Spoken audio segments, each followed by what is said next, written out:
CEOs from America's largest banks are headed to Capitol Hill today. They will testify before the Senate Banking Committee. This before grilling from the House Financial Services Committee tomorrow. They are expected to face questions after posting record profits during the pandemic. There are also conversations about new regulations on the horizon, including more transparency and sharing your bank account flows with the IRS. Joining me right now is North Dakota Senator, Banking Committee member, Armed Services Committee member, and Budget Committee member Kevin Cramer. Also joining the conversation all morning long this morning is Dagan McDowell and Bob Nardelli. Senator, it's great to have you. Thanks very much for being here this morning. Thank you. You've already met with 5 of these 6 CEOs ahead of today's testimony. What are you expecting? Well, Maria, thank you for having me. What I expect is that big banks today are a little bit like big tech. Both sides of the political aisle are mad at them for different reasons, and so in your intro, you point to the record profits. And as weird as it seems, there's an entire political party that oftentimes takes offense to profit making, and so I think you can expect the left will be going after them for that, and more importantly, they'll be quizzing them about June 30th when the Fed has lifted their lid on dividends increases and shareholder buybacks. I imagine they're going to take a fair bit of heat from some of the Democrats on that.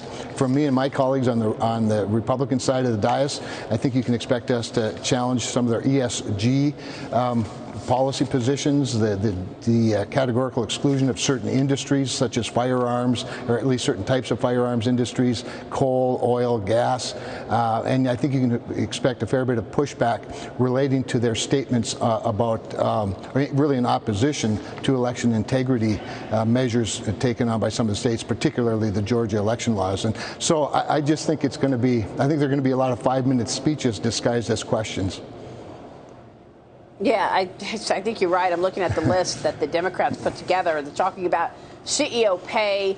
They're talking about why, for example, J.P. Morgan closed a significantly higher portion of branches, which they say in majority black communities. So they're obviously going to turn this testimony into real politics. And I guess what I want to really better understand is the regulatory environment and whether or not we're going to see new rules and regulations put on the banking sector. And when you look at the climate part of this conversation, that's going to mean more fees and rules and regulations around the energy and Joe Biden's Green New Deal. Is that going to mean higher costs, not just for the banks, but for many other industries as well?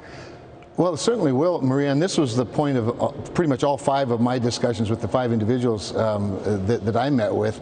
And what's going to happen is you're going to force more financing to come from private sources, and that's okay. And equity is an important part of any large investment, but it's also more expensive. At the same time, you're robbing these projects of the opportunity to continue to innovate, to develop energy in our own country. It's a national security issue, and quite honestly, what I hope to do is make sure that they know, as CEOs, that the only noise in their ear cannot be the left screaming climate change, climate change, climate change, and you can't just acquiesce to that. That I'm going to be one of those voices in their ears saying, wait a minute, the best way to reduce greenhouse gas emissions is to invest vigorously in the American energy sector, including the fossil fuel sector, because demand's not changing.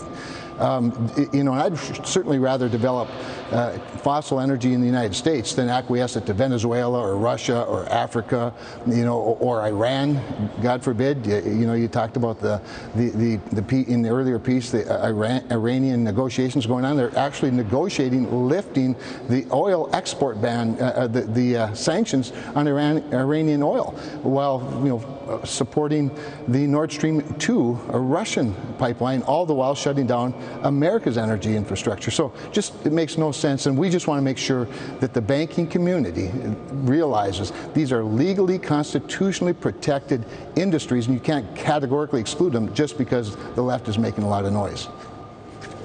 Yeah, I'm glad you connected the dots there on energy to the CEOs that you'll talk with today, because what you're saying is just astounding to me, that the Biden administration would lift sanctions on Iran for exporting oil, and yet he's cutting the opportunities for America. I mean, Joe Biden lifted sanctions on the Nord Stream 2 pipeline or he said he's going to, because it's, quote, almost completely finished. That's what he said. Right. He says it would be counterproductive to start working on Russia to Germany pipeline now. But the White House is also announcing that they'll meet with Russian President Vladimir Putin next month. I don't understand these decisions. Do you have any idea why Joe Biden would allow more gasoline to go from Russia to Germany and lift sanctions on Iran while shutting down the XL pipeline? And let's not forget that just a couple of weeks before announcing his green lighting of Nord Stream 2, bad Russian actors shut down an American pipeline.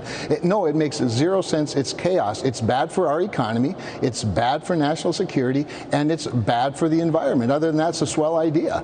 I mean, literally, Vladimir Putin's natural gas is produced and shipped with a greater greenhouse gas emission footprint than American natural gas liquefied and sent on ships to the same European locations. Not only that, you have at least 8 European Union countries who oppose Nord Stream 2 because they're more in the Eastern European countries who understand the problems of being associated with Vladimir Putin and being under his thumb and being subject to Russia. And so they've cried foul all along, and they've been looking to the United States for help. They want to be, untethered from Vladimir Putin's natural gas. We can do that in the United States in a cleaner way that benefits national security and, by the way, shores up NATO. Germany is a NATO ally. Why they would further tie themselves to Russia while we're paying a greater percentage of our gross domestic product in the United States to protect them from Russia than they're even doing for themselves. The whole thing is upside down. But Senator, this is a real question, serious question. Why? I don't understand.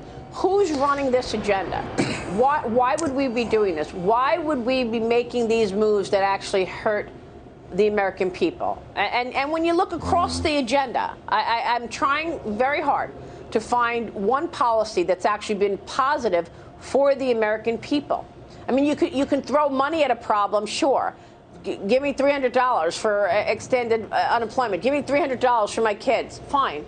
But when you're talking about actually helping the American people, I don't understand these decisions. Getting the U.S. back into the Iran deal, getting the U.S. back into partnership with the World Health Organization, knowing that they're in China's pocket, not holding China to account, raising spending by $6 trillion, raising taxes by $4 trillion. I don't understand. Is Joe Biden running this, or is someone else?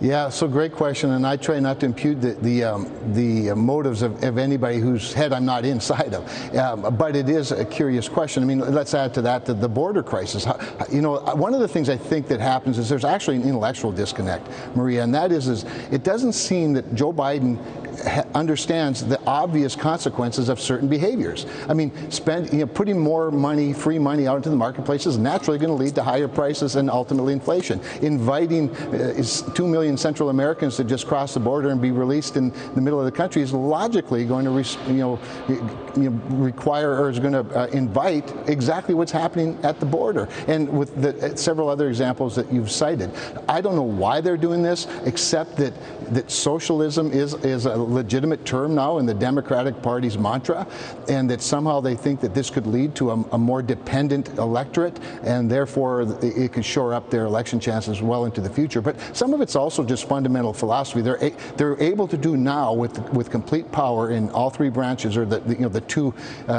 congressional chambers and the presidency. They're able to do what they probably always wanted to do, and that is escalate the idea of socialism and the redistribution of wealth. But I still don't understand why Nord Stream 2, why playing footsie with the Iranians at the same time as you're shutting down your own energy sector benefits even a socialist dream, to be honest. So I really wish I knew what was going on inside Joe Biden's head, but I just don't. Well, that's what I'm saying. I mean, do you find it odd that it's been Kamala Harris picking up the phone and speaking to world leaders, not Joe Biden? I mean, what I'm asking you is if Joe Biden is actually making these decisions, or it's someone else. Well, so I don't know Joe Biden, Maria. Everything I hear about Joe Biden from people who know him very well is that he's a deal maker, but he's not a moderate. He is a liberal, and right now he has all the levers of power to exercise that liberalism as openly as he wants to exercise it. So it could be that, or it could be what you're implying, and that is he's not in control at all. One thing is for certain, everything I know about conversations in the White House is they go very well when you're talking to the president, and they break down when you're talking to somebody else that works for the president. And so I suspect that there are a lot of forces, yelling at him that aren't necessarily cut from the same cloth as he is. But again, this is speculation on my part. Yeah. Senator, thanks very much. Senator Kevin Cramer will be watching the hearings this morning with the bank CEOs. Good to talk with you. We'll be right back.